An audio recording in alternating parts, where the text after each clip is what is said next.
السلام علیکم ورحمۃ اللہ وبرکاتہ۔ محترم ناظرین، آپ دیکھ رہے ہیں پیس ٹی وی اردو۔ میں ہوں جعفر تیار اور پیش خدمت ہے خوبصورت سیریز اصلاح عقیدہ۔ اس کے چند پروگرامز آپ پہلے بھی ملاحظہ فرما چکے ہوں گے یقیناً،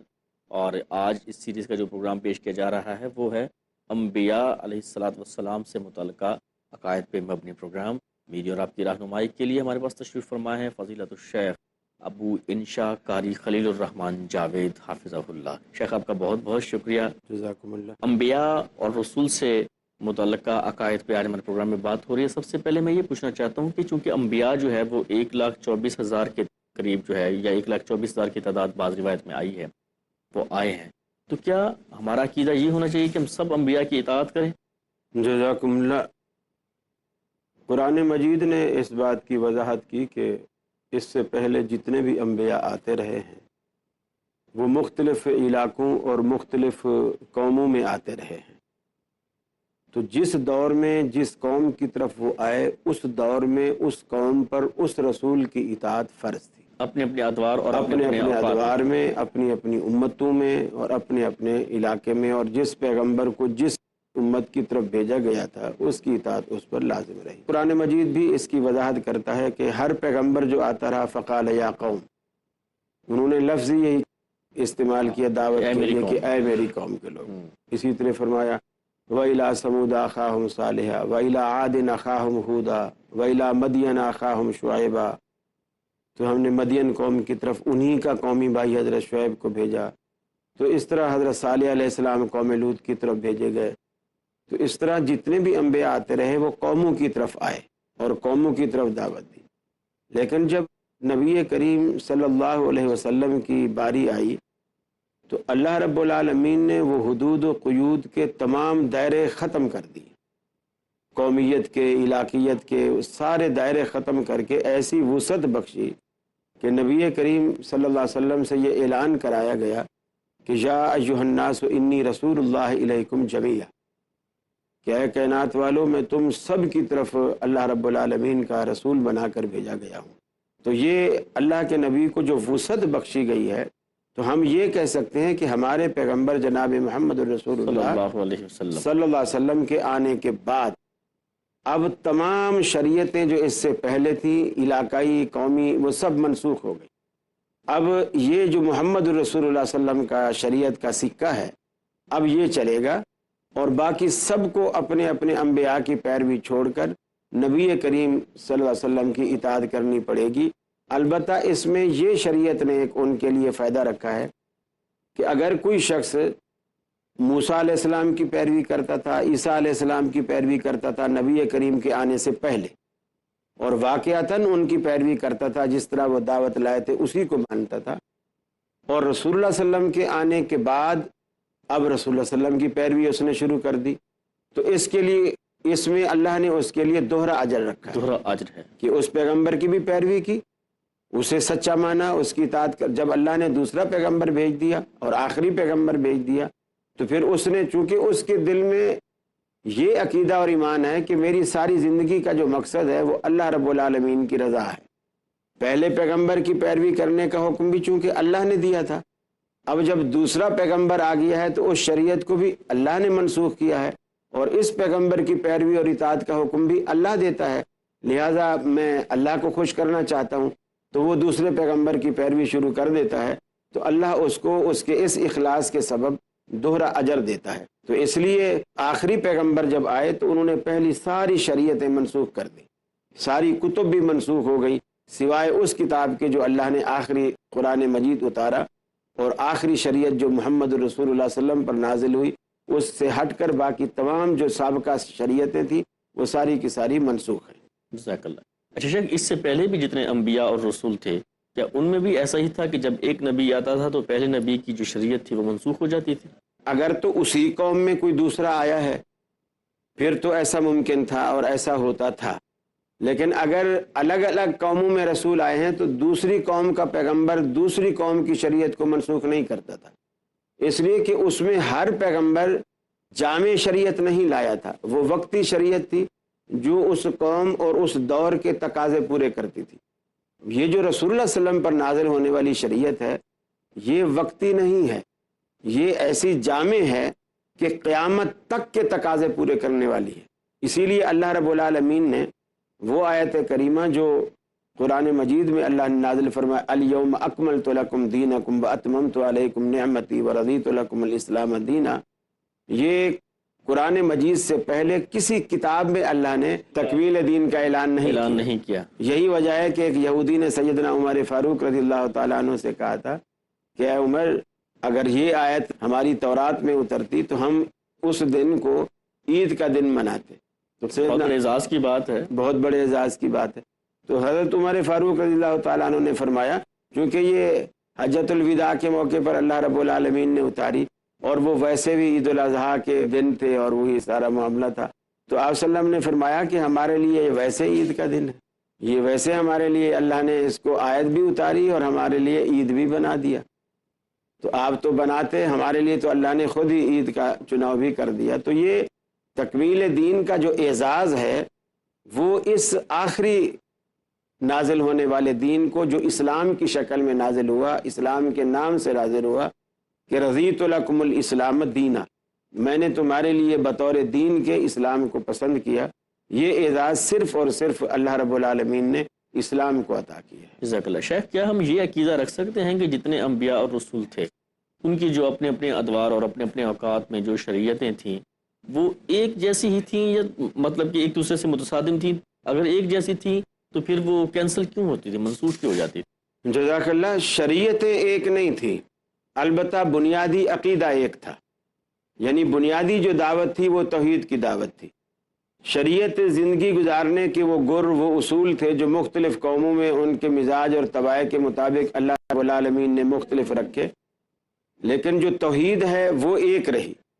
توحید میں کوئی فرق نہیں آیا۔ اس کو آپ یعنی یوں سمجھو کہ اگر ایک پرکار ہم ایک جگہ رکھتے ہیں اور پھر اس کو گھما کر دائرہ بناتے ہیں تو ہم دائرہ بھلے کبھی چھوٹا ڈال لیں کبھی بڑا ڈال لیں، لیکن وہ جو مرکزی پوائنٹ ہے وہ ایک ہی رہے گا۔ وہ جو مرکزی پوائنٹ ہے وہ توحید ہے، جی ہاں وہ توحید ہے، اور جو باقی دائرے ہیں وہ سارے شریعت کے دائرے ہیں، وہ کسی دور میں کتنے رہے، کسی دور میں کتنے رہے، اور رسول اللہ صلی اللہ علیہ وسلم کے دور میں اللہ رب العالمین نے اس پرکار کو اپنے فل سائز پر کھول دیا، یعنی اب اس سے بڑا دائرہ جتنا بھی لوگوں کو درکار تھا اللہ رب العالمین نے وہ اتنا بڑا دائرہ کھینچ دیا جو اب قیامت تک کے یہ سارے تقاضے پورے کرے گا۔ جزاک اللہ۔ انبیاء اور رسول کی جو عصمت ہے اس ضمن میں ہمیں کیا عقیدہ رکھنا چاہیے؟ جزاک اللہ۔ انبیاء سے متعلق جو معصوم عن الخطا کا عقیدہ ہے اس کی ہم دو حصے کریں۔ تمام انبیاء کی ایک حیثیت ہوتی ہے کہ وہ اللہ کا رسول ہے، بحیثیت پیغمبر، بحیثیت رسول، بحیثیت نبی، وہ معصوم عن الخطا ہے، اس لیے کہ قرآن مجید صراحت کرتا ہے ما ینطق عن الهوى ان هو الا وحی یوحی، کہ ہمارا پیغمبر اپنی خواہش نفس سے نہیں بولتا۔ اس سے مراد شرعی معاملے میں، دینی معاملے میں آپ جو بھی کہتے ہیں اللہ رب العالمین کی وحی سے کہتے ہیں، تو وہ جب اللہ کی وحی ہے تو اس میں خطا کا بھی امکان نہیں، غلطی کا بھی امکان نہیں، بھول چوک کا بھی امکان نہیں، اور پھر پیغمبر معصوم اس اعتبار سے بھی ہیں کہ ان کے دامن میں کوئی گناہ نہیں ہوتا، یعنی اللہ رب العالمین کی نافرمانی ان کے اندر نہیں پائی جاتی، اللہ رب العالمین کی فرما برداری، تقوی، خدا خوفی، وہ تمام محاسن اور تمام کمالات و جمالات جو ایک اللہ والے کے دل میں ہونے چاہیے اور زندگی میں ہونے چاہیے، وہ انبیاء کے اندر وہ تمام کمالات، تمام حسنات، تمام جمالات اللہ رب العالمین نے وہ بھر دیے تھے کوٹ کوٹ کر، کہ جس سے ایک پیغمبر لگے کہ یہ اللہ رب العالمین کا برگزیدہ پیغمبر ہے۔ دوسری حیثیت ہے اس کے ابن آدم ہونے کی۔ ابن آدم ہونے کے اعتبار سے وہ انسان ہے، وہ بشر ہے، جیسے رسول اللہ صلی اللہ علیہ وسلم محمد بن عبداللہ بھی ہیں،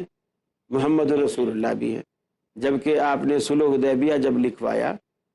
حضرت علی رضی اللہ تعالیٰ عنہ نے اس کو لکھا تو ابو سفیان نے اعتراض کیا، اس وقت ابھی مسلمان نہیں ہوئے تھے،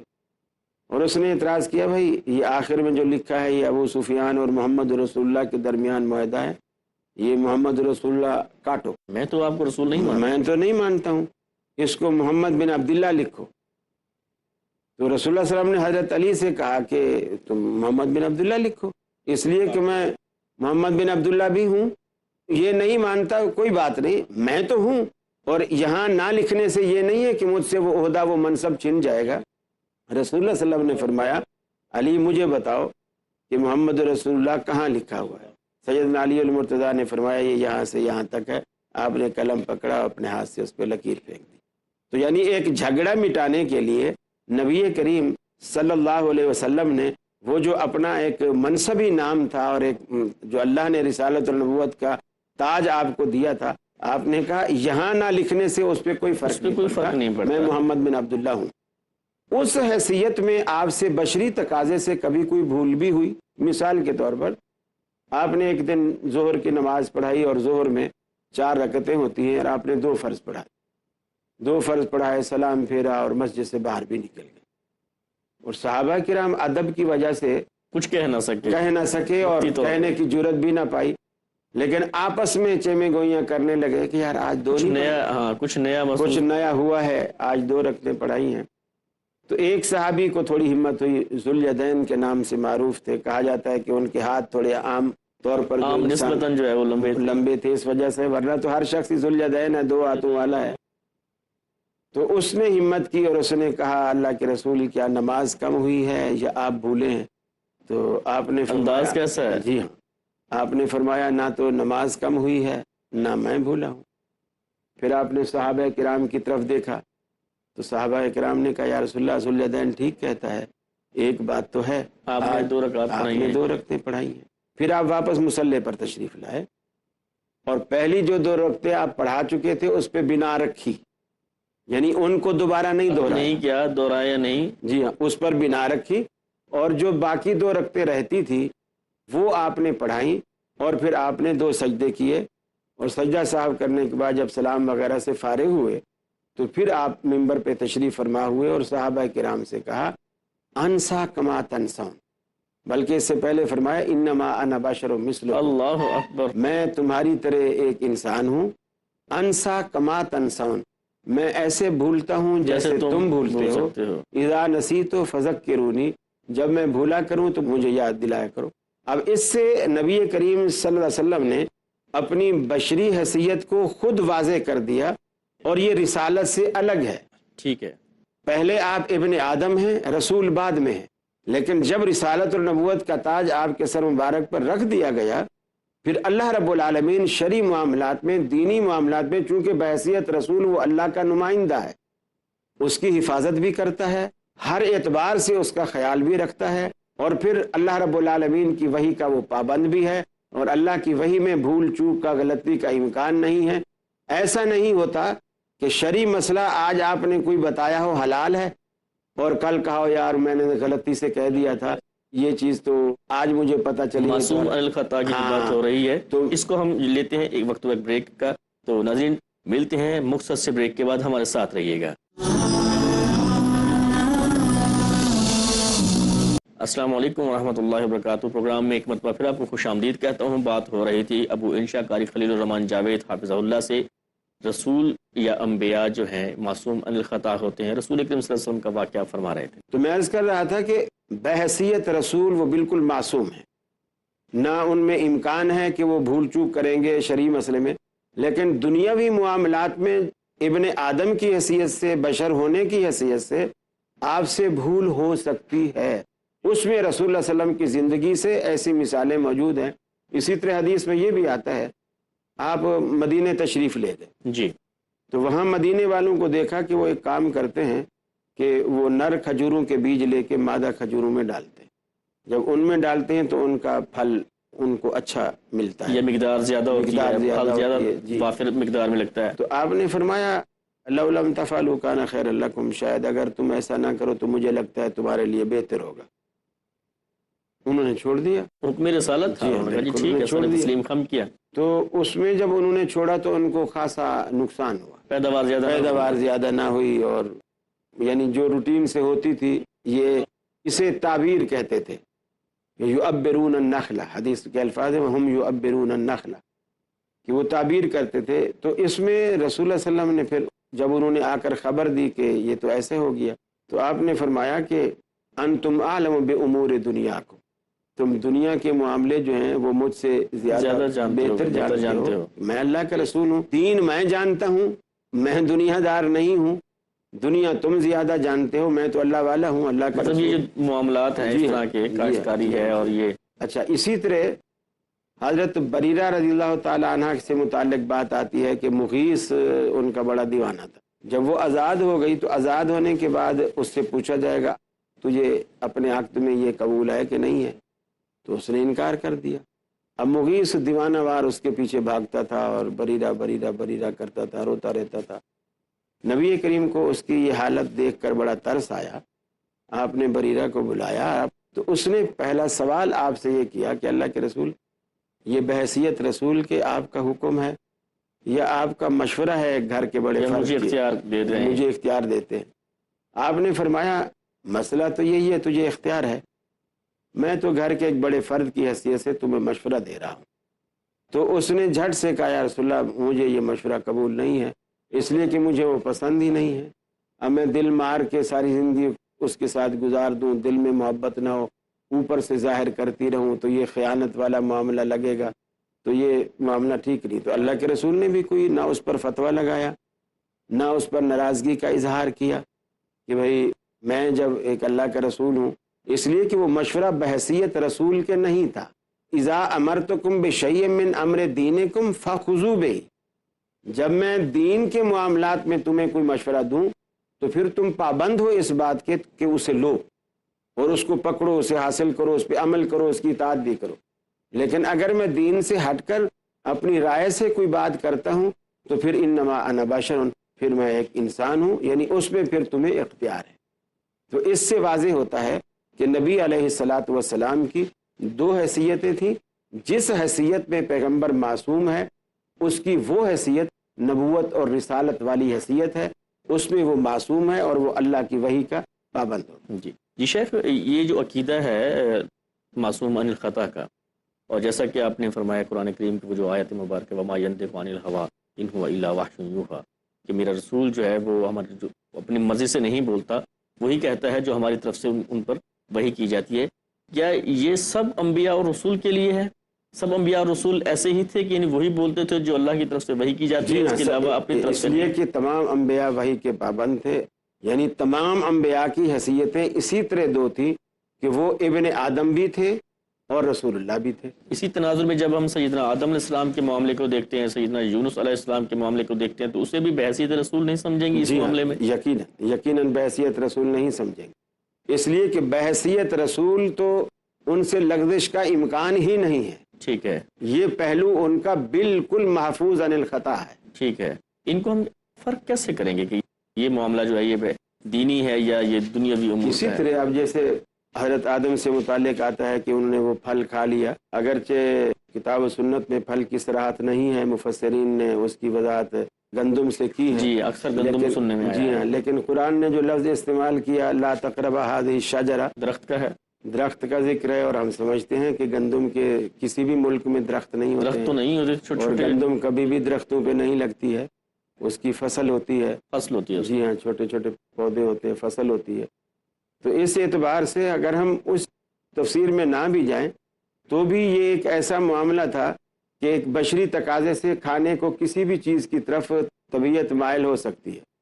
ضروری نہیں ہے کہ رسول ہونے کی حیثیت سے مائل ہو. ہر انسان کی جو رسول، حتیٰ کہ چرند پرند بھی کھانے کی طرف راغب ہوتے ہیں، تو کوئی بھی چیز راغب کر سکتی ہے کھانے کی طرف، انسانی مزاج ہے، طبائع ہیں. تو اس اعتبار سے اب اسی طرح حضرت یونس علیہ الصلاۃ والسلام اللہ رب العالمین کی اجازت کے بغیر وہاں سے چل نکلے، جبکہ اللہ کے رسول تھے، ان کو اللہ رب العالمین سے اذن لینا چاہیے تھا اور اجازت نہیں مانگی، اور اللہ رب العالمین نے بھی پھر اس کا تھوڑا مزہ چکھا دیا. مچھلی نے آپ کو نوالا بنایا، آپ پیٹ میں چلے گئے اور پھر وہاں رہے ایک عرصے تک، اور وہیں پھر اللہ رب العالمین کو پکارا. اب آپ یہ بھی دیکھیں کہ وہ پیغمبر ہیں اور مچھلی کے پیٹ میں ہیں، اور اللہ رب العالمین کو وہاں پکارتے ہیں بغیر کسی واسطے کے، بغیر کسی وسیلے کے. اور قرآن مجید میں آتا ہے وَظَنُّونَ إِذْ ذَهَبَ مُغَاضِبًا فَظَنَّ أَن لَّن نَّقْدِرَ عَلَيْهِ فَنَادَىٰ فِي الظُّلُمَاتِ. اب اللہ نے یہاں عربی میں جو ظلمات جمع کا صیغہ اللہ نے استعمال کیا، عربی میں جمع